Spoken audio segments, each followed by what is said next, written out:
दोस्तों आज का जो हमारा प्रश्न है वो एक ऐसा प्रश्न है कि एग्ज़ाम में आता रहता है और इसे काफ़ी स्टूडेंट गलत कर देते हैं, क्योंकि ये प्रश्न देखने में ही आपको हार्ड लग रहा होगा और ये समय कार्य से संबंधित प्रश्न है।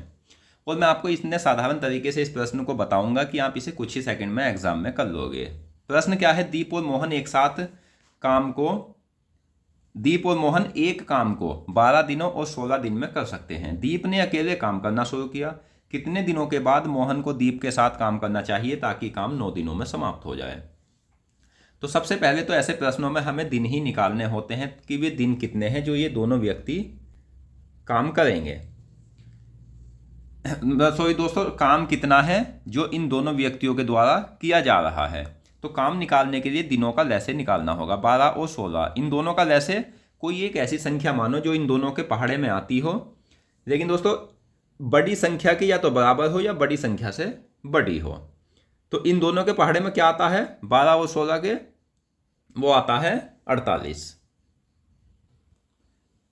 तो 48 जो है वो टोटल काम आ गया। 12 चौक 48, 16 तिया 48, यानी ये समझ लीजिए कि 48 ईंटें हैं। ए तो उठा रहा है दीप, यानी 4 ईंटें डेली। मोहन उठा रहा है 3 ईंट डेली।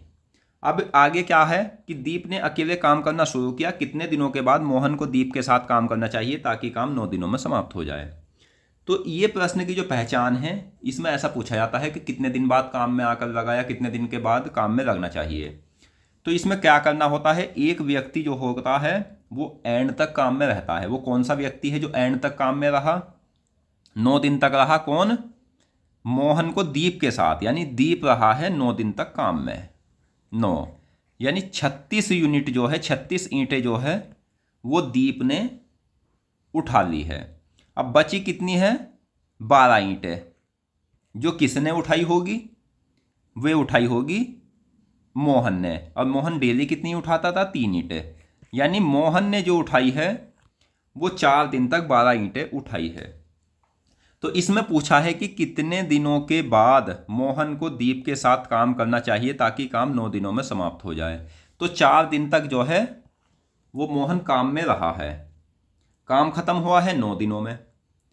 तो कितने दिनों के बाद लगा है? तो सही आंसर है ऑप्शन डी, 5 दिनों के बाद। यानी ये तो यही पहचान समझ लीजिए कि जहाँ कितने दिनों के बाद आए तो वहाँ टोटल काम में से घटाना है। अगर पूछा जाता कि मोहन ने कुल कितने दिन काम किया तो आंसर होता आपका 4 दिन।